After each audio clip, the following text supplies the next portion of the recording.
अनुषा ज़ैनब इस वक्त हमारे साथ मौजूद हैं। 498 मार्क्स इन्होंने लाए हैं। 10वीं जमात की तालिब इल्म थी और आपको बता दूं कि जिस तरीके से इनके घर में अभी खुशियां मनाई जा रही हैं, ख़ास बात यह है कि विदाउट कोचिंग इन्होंने जो है 498 मार्क्स लाए हैं। इसी के साथ इन्होंने हाल ही में, इनकी फैमिली का कहना है और इनका भी कहना है कि इन्होंने हाल ही में जो है 30 सुपारे जो हैं वो पढ़े हैं, मुकम्मल किए हैं, कुरान पाक भी मुकम्मल किया है। अनुषा, बहुत बहुत मुबारकबाद हो आपको जिस तरीके से आपने 498 मार्क्स लाए। हाँ, थैंक यू सो मच। ये मेरी फैमिली की सपोर्ट की वजह से है।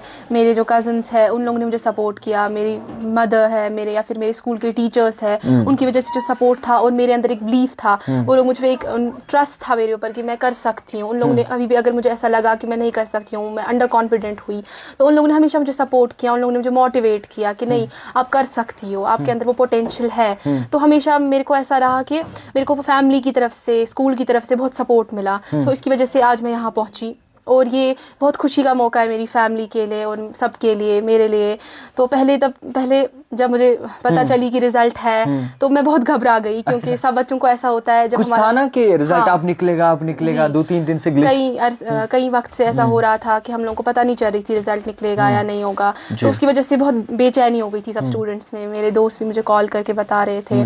लेकिन फिर जब हमें फाइनली रिजल्ट निकला तो सबको बहुत खुशी हुई। हमारे रिलेटिव्स ने हमें कॉल की और सबने मुबारकबाद दी।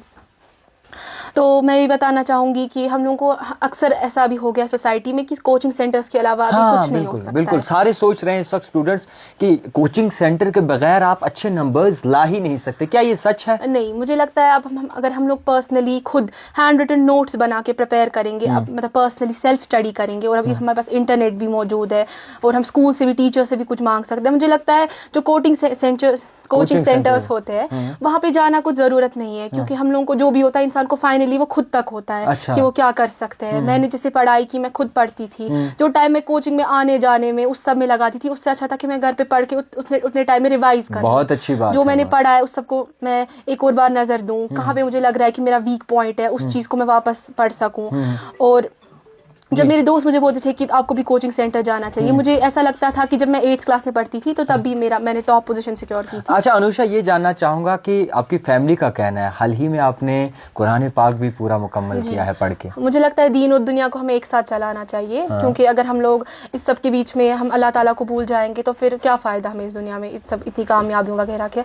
मैं सुबह नमाज के टाइम जब उठती थी तब भी मैं रिवाइज थोड़ा कर लेती, क्योंकि सुबह भी बहुत अच्छे से हम लोगों को रिवाइज होता है, जहन ताज़ा होता है। और यूजुअली 2 टाइम होता है जो बच्चे पढ़ते हैं, कुछ मॉर्निंग में पढ़ते हैं अर्ली वर्ड्स जो होते हैं, और कुछ रात को पढ़ते हैं। मैं यूजुअली रात के टाइम पढ़ती थी, क्योंकि मुझे लगता था मैं उस टाइम ज़्यादा एक्टिव हूँ, मुझे ज़्यादा याद रह रहा है। हमें एक्चुअली उस तरीके से पढ़ना चाहिए कि जिस तरीके से हम कंफर्टेबल हो। ऐसा होता है कि हम किसी दोस्त को देखते हैं जो हमसे ज़्यादा अच्छा कर रहा है, तो हम लोगों को अंडर कॉन्फिडेंट फील होता है। हमें लगता है कि ये ऐसा कर रहा है तो चलो मैं भी ऐसा ही करता हूँ। लेकिन हमें हमेशा ये सोचना चाहिए कि हमारी कैपेबिलिटीज़ क्या है। अगर कोई इंसान एक चीज़ में अच्छा है, तो जैसे कि मैं सिर्फ हमेशा ऐसा सोचती थी कि अगर मैं ऐसा नहीं बनना चाहती थी वो बुक वर्म जैसा बच्चा जो सिर्फ पढ़ाई में रहे। मैं स्पोर्ट्स भी बहुत सारे मैं पार्टिसिपेट करती थी। फ्लेक्सिबिलिटी। हाँ, मैं बहुत सारी डिबेट कॉम्पिटिशन्स में मैंने पार्टिसिपेट किया था। मैंने MUNs होते हैं, मॉडल यूनाइटेड नेशन, उनमें मैंने बहुत टाइम पोजीशन सिक्योर की है। मैं हमेशा ऐसे रहती थी कि ताकि मैं हर चीज़ में। कितने घंटे आप पढ़ाई करती हैं? यूजुअली डिपेंड करता है, क्योंकि हम लोग मुझे लगता है हम एक पर्टिकुलर कांस्टेंट टाइम टेबल नहीं रख सकते हैं। कभी कुछ प्रॉब्लम, कभी हमें कहीं जाना होता है, कुछ ऐसा होता है, तो यूजुअली मैं 4 से 5 घंटा तो पढ़ लेती थी। और मुझे लगता है हमें अर्ली पढ़ाई स्टार्ट करनी चाहिए। ऐसा नहीं होना चाहिए कि हम लोग एग्जाम नज़दीक आने वाले हो तो उस टाइम पे हम लोग पढ़ाई शुरू करें। मेरे मामू भी है रियाज काज़मी, वो राइटर है, तो उनने भी मुझे हमेशा मदद की। मुझे बोलते थे आप आर्टिकल्स लिखो, ऐसा कुछ करो, राइटिंग पे फोकस करो। तो मुझे हर तरह से बहुत सपोर्ट मिलता था। मेरा पापा भी और मेरे ग्रैंडफादर भी, हम सब, मुझे बहुत सपोर्ट मिलता था। अनुषा, एक और सवाल है मेरा। इस वक्त अगर देखें तो कंपटीशन चल रहा है और माशाल्लाह आपने बहुत ही अच्छे नंबर्स लाए हैं, आपको मुबारकबाद है। अब जो नंबर्स को लेकर खफा हो जाता है, क्या कहना चाहेंगी? मुझे लगता है इंडीड नंबर्स थोड़े मैटर करते हैं। एक इंसान की पर्सनल स्किल है, क्योंकि उनको कॉन्फिडेंस मिलता है फ्यूचर के लिए।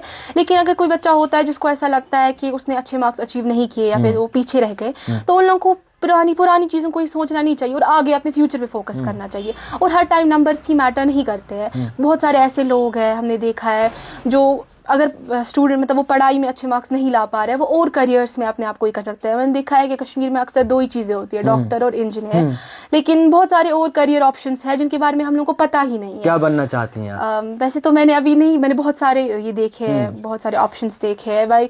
ऐसा मेरा कुछ ऐसे नहीं है, फिलहाल तो मैं SAT दे रही हूँ, एग्जाम के लिए प्रिपेयर कर रही हूँ।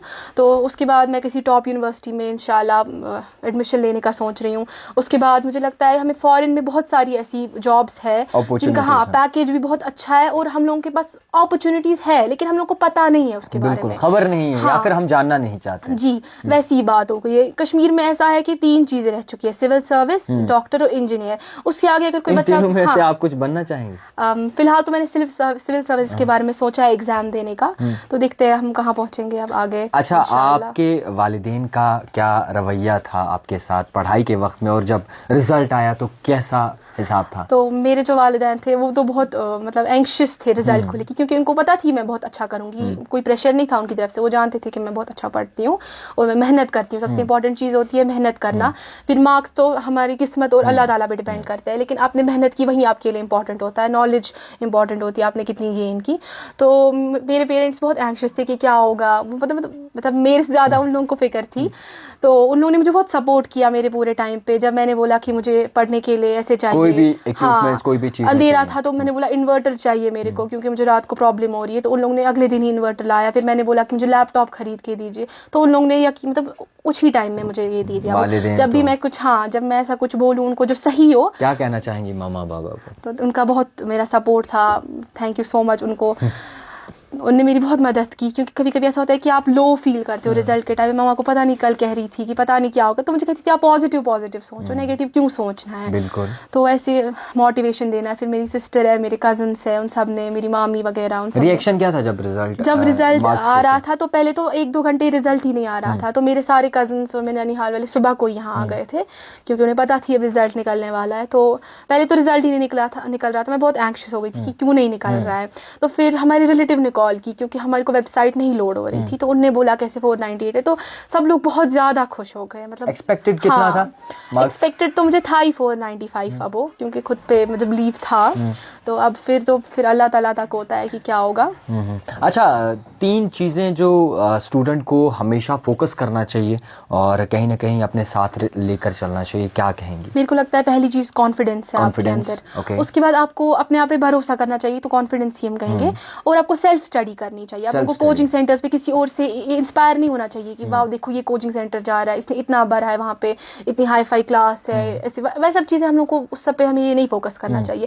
क्योंकि पर्सनली जब आप खुद बैठ के पढ़ना शुरू करते हो ना, मटीरियल आप कहीं से भी ला सकते हो। तो आपको बस खुद पे फोकस करना है कि आपको कैसे पढ़ना है, एक स्ट्रैटेजी बनानी है कि आपके वीक पॉइंट्स क्या है, उन पे आपको ज़्यादा फोकस करना है। और हमें ऐसा होता है कि बच्चे जो होता है वो कभी कभी कुछ चीजें होती है वो स्किप कर देते, कहते हैं कि ये ज्यादा मुश्किल है। तो उन लोगों को खुद पे ये रखना चाहिए, भरोसा रखना चाहिए कि मैं कर सकता हूँ। अगर हम और हमें हमेशा एक्सपेक्टेशंस हाई रखनी चाहिए, ऐसे कि अगर हम लोग हाई पहले ही लो एक्सपेक्टेशंस रखेंगे तो अगर उससे भी कम, कहते हैं ना कि अच्छा सोचो अच्छा होगा। जी, वही होता है।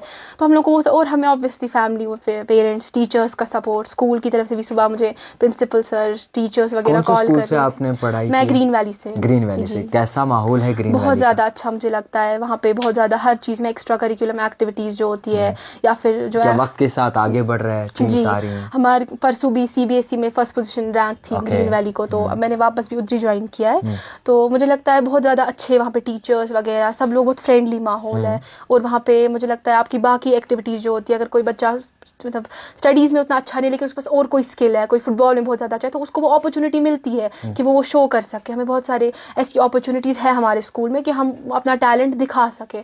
तो उसकी बहुत ज़्यादा ज़रूरत होती है कि हमें कोई ऊपर से पॉलिश कर सके हमारे टैलेंट्स को। और हम लोगों को सपोर्ट भी मिलता है टीचर्स की तरफ से। अगर कोई इंसान हार्ड वर्क कर रहा है और वैसे रिजल्ट्स नहीं मिल रहा है जिस एक्सपेक्ट करते हैं, अगर कोई 2 लफ्ज़ बोल दे ऐसा कि हमें मतलब उससे हमें कॉन्फिडेंस मिले, तो बहुत अच्छा लगता है। बहुत अच्छी बात, डिमोटिवेशन नहीं होनी चाहिए। बहुत अच्छी बात कही है। अनुषा ज़ैनब इस वक्त हमारे साथ मौजूद थी। आगे रब जाने कि ये किस और जाएंगी, क्या बनेंगी, मगर फ़िलहाल जिस तरीके से इनके बोल चाल हैं, बहुत अच्छी स्पीकर हैं, बहुत ही अच्छा बोलती हैं और इनकी फैमिली को भी मुबारकबाद हो। आप यकीन करें कि विदाउट कोचिंग आप पढ़ भी सकते हैं और अच्छे नंबर्स भी ला सकते हैं। और उसकी ये एक मिसाल जो है वो अनुषा ज़ैनब हैं, जिन्होंने ये करके दिखाया है। आजकल के वक्त में अगर आप देखेंगे तो कई सारे ऐसे स्टूडेंट्स हैं, ऐसे बच्चे हैं जो कोचिंग सेंटर के सहारे ही जीते हैं, कोचिंग सेंटर के सहारे ही चलते हैं। ऐसा बिल्कुल नहीं है। सेल्फ स्टडी अगर आप करेंगे तो आप यकीनन बहुत ही ज़्यादा कामयाब होंगे। तो फिलहाल ख़ास रिपोर्ट देखते रहिए द टाइपराइटर जावेद खान के साथ।